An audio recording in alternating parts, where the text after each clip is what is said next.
በአንድ ወቅት ከአዲስ የለውጥ አራማጅ የአፍሪካ መሪዎች መካከል ተቆጥረው የተወደሱት ኢሳያስ አፈወርቂ ስልጣን ከተቆናጠጡ 32 ዓመት ቢያስቆጥሩም የኤርትራውያንን ተስፋና ህልም ሊያሳኩ አልቻሉም። ኢሳያስ አፈወርቂ አብዛኛውን ጊዜያቸውን የሚያሳልፉት ከዋና ከተማዋ አስመራ 20 ኪሎ ሜትር ርቀት ላይ አቧራማና ኮረብታማ በሆነ ስፍራ ላይ በሚገኘው የገጠር መኖሪያ ቤታቸው ነው። ካቢኔያቸው ከአውሮፓውያኑ 2018 ጀምሮ ያልተሰበሰበ ሲሆን ማንኛውም የሀገሪቱ ጉዳዮች በእርሳቸው በኩል እንዲያልፍ ይደረጋል። እንደ አንድ የሀገር መሪ በርካታ የሀገር ውስጥና የውጭ ሀገር ባለስልጣናት እየተቀበሉ ያነጋግራሉ። ኢሳያስ ከገባንበት አረንቋ ያወጣናል ብለው ባዶ ተስፋ ለተሞሉ ኤርትራውያንም የትኩረት ማዕከል ናቸው። የ72 ዓመቱ አዛውንት በስልጣን በቆዩባቸው 10 ዓመታት ውስጥ ምርጫ አካሂደው አያውቁም። በቅርብ ጊዜ ውስጥ ለውጥ እንደሚመጣ የሚያሳይ ጭላንጭልም የለም። ይህ ግን ከ1990ዎቹ እጅጉን በጣም የተለየ ነበር። በአውሮፓውያኑ 1991 የኤርትራ ህዝብ ነጻ አውጪ ግንባር ሻዕቢያ በትጥቅ ትግል መሪነት የኢትዮጵያ ወታደራዊ መንግስትን ድል ባደረገበት ወቅት ኢሳያስ የ45 ዓመት ጎልማሳ ነበሩ። ረጅምና ማራኪ የሆኑት ኢሳያስ በአገር ውስጥም ሆነ በውጪ በሚገኙ ዘንድ ተስፋን ፈጥረው ነበር። እንደ አውሮፓውያኑ በ1993 ኤርትራ በይፋ ነጻነቷን ካገኘችበት ጊዜ በኋላ ኢሳያስ በዓለም አቀፍ መድረክ ላይ ለመጀመሪያ ጊዜ የኤርትራ መሪ ሆነው ብቅ አሉ። በካይሮ በተካሄደው የአፍሪካ አንድነት ድርጅት የመሪዎች ጉባኤ ላይ በተገኙበት ወቅት ለ10 ዓመታት በስልጣን ላይ መቆየት የፈለጉትን የአፍሪካ መሪዎች ነቀፉ። ኤርትራ ያን ያረጀ ያፈጀ አካሄድ በፍጹም እንደማትደግመው ቃል ገብተዋል። የህዝባቸውን ማህበራዊና ኢኮኖሚያዊ እድገት በሚያረጋግጥ ዲሞክራሲያዊ ስርዓት እንደሚያሰፍኑ ቃል ገብተው ነበር። ይህ አቋማቸው ከኤርትራውያንና ከዲፕሎማቶች ዘንድ አድናቆት አትርፎላቸዋል።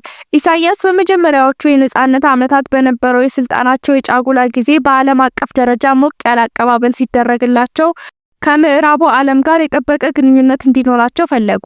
በአውሮፓውያኑ 1995 የወቅቱ የአሜሪካ ፕሬዝዳንት ቢል ክሊንተን የኤርትራውያንን መሪ ወደ ዋይት ሃውስ ጋብዘው አገሪቱ በዲሞክራሲ ጎዳና ላይ ለጀመረችው ጠንካራ ጉዞ አድናቆታቸውን ገለጹ። በወቅቱ ኤርትራ የህግ የበላይነትና ዲሞክራሲያዊ ስርዓትን ያሰፍናል ተብሎ የታሰበውን አዲስ ህገ መንግስት እያረቀቀች ነበር። ፕሬዝዳንት ኢሳያስ ህገ መንግስታዊ ስርዓት እስኪመሰረት ድረስ የሽግግር ፕሬዝዳንት እንዲሆኑ ነበር የታሰበው። አዲሱ ህገ መንግስት በአውሮፓውያን አቆጣጠር በግንቦት 1997 በህዝብ ተወካዮች ሸንጎ በኩል ጸድቋል።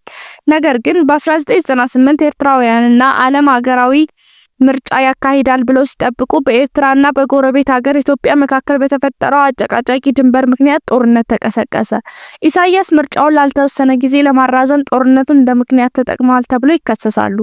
የመድብለ ፓርቲ ዲሞክራሲያዊ ስርዓትን ለመፍጠር ቃል የገቡት ፕሬዝዳንቱ እንደ አውሮፓውያን አቆጣጠር በ2000 የሰላም ስምምነት ከተደረሰ በኋላ ቁርጠኝነታቸው ተፈትሿል። የቀድሞ የቅርብ ጓደኞቻቸውና የትግል አጋሮቻቸውን ጨምሮ በርካታ ሚኒስትሮቻቸው በመንግስታቸው ላይ ተሐድሶ እንዲደረግ ጥሪ ማቅረብ ጀመሩ።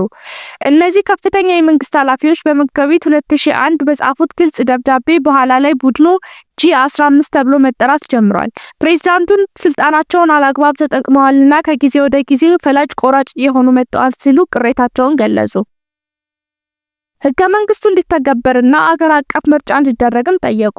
እንደ አውሮፓውያን አቆጣጠር በ1990ዎቹ አጋማሽ ጀምሮ ብቅ ያሉት ጋዜጠኞች በወቅቱ ህዝባዊ ግንባር ለዲሞክራሲና ለፍትህ ተብሎ ከተሰየመው ፓርቲ አባላት ጀምሮ የሌሎችንም ጠንካራ አስተያየቶች ይዘው የወጡ ስለነበር ኤርትራውያን ጥቂት ነጻነትን ማጣጣም ጀመሩ። የሽግግር ብሔራዊ ሸንጎ ምርጫ መቼ እንደሚካሄድ ወስኖ የምርጫ ኮሚሽን እየተቋቋመና የቀረቡ የፖለቲካ ፓርቲ ህጎች ክርክር እየተካሄደባቸው ነበር። አገሪቷ ቀስ በቀስ ወደ ዲሞክራሲያዊ ስርዓት ግንባታ መንገድ እየተጓዘች መሰለች። ነገር ግን ይህ አዝጋሚ ጉዞ በመስከረም 2001 የዓለም ትኩረት በአሜሪካ ላይ ከተሰነዘረው የሽብር ጥቃት በኋላ በድንገት ተዘጋ። የሀገሪቱ መንግስት አንድ ቀን ጠዋት ጠንካራ ትችት በማቅረብ የሚታወቁትን ነጻ ጋዜጠኞች በሙሉ ዘጋ። በርካታ የጋዜጦቹ አዘጋጆችና ጋዜጠኞች ታሰሩ። ከዚያም በኋላም የነጻ ፕሬስ ወሬ አልተሰማም። በተመሳሳይ ሁኔታ መንግስቱ G15 ወይም ቡድን 15 ተብለው ከሚታወቁት ውስጥ 11ን በቁጥጥር ስር ያዋለ ሲሆን ከነዚህም ውስጥ የቀድሞ የውጭ ጉዳይ ሚኒስትሮች፣ የጦር ኃይሎች ጠቅላይ ኤታማዦር ሹምና በርካታ የብሔራዊ ምክር ቤት አባላት ይገኙበታል። ከዚህ ጊዜ ጀምሮ እነዚህ ግለሰቦች ስላሉበት ሁኔታ የተሰማም የታየም ነገር የለም። ከዚያ ጊዜ አንስቶ የበርካታ ኤርትራውያን ተስፋ እንደ ጉም በኖ ጠፋ። ነገር ግን ኢሳያስ ቀድሞውንም ቢሆን ዲሞክራሲያዊ ለውጦችን ከማስተዋወቅ በብዙ መንገድ ርቀው ነበር። በአውሮፓውያኑ ሚያዝያ 2001 ፕሬዝዳንቱ በፖለቲካ ፓርቲዎች ውስጥ የመሳተፍ ፍላጎት ኖሮኝ አያውቅም ሲሉ ተናግረዋል። አሁን በፖለቲካ ፓርቲ ውስጥ የመሳተፍ ፍላጎት የለኝም፣ ወደፊትም ቢሆን በፖለቲካ ፓርቲ ውስጥ የመሳተፍ ፍላጎት የለኝም። ዲሞክራሲያዊ ሂደቱን ውዥንብር ሲሉ የጠሩት ሲሆን ህግዴፍ ፓርቲ አይደለም አገር ነው ሲሉም የፓርቲያቸውን አይነኬነት አብራርተዋል። ለብዙዎች ፕሬዝዳንቱ የዲሞክራሲ ማሻሻያዎችን ለማድረግ እንደማይፈቅዱ ግልጽ ሆነ። የተቃውሞ ድምጾችን ማፈናቸውና ምርጫ ለማካሄዳቸው እርሳቸውንም ሆነ ሀገሪቱን እንድትገለል አድርጓል። ሆኖም ደጋፊዎቹ በምዕራባውያን ሀገራት ኢፍትሐዊ በሆነ መልኩ መገለል እንደደረሰባቸው በመግለጽ ኢሳያስን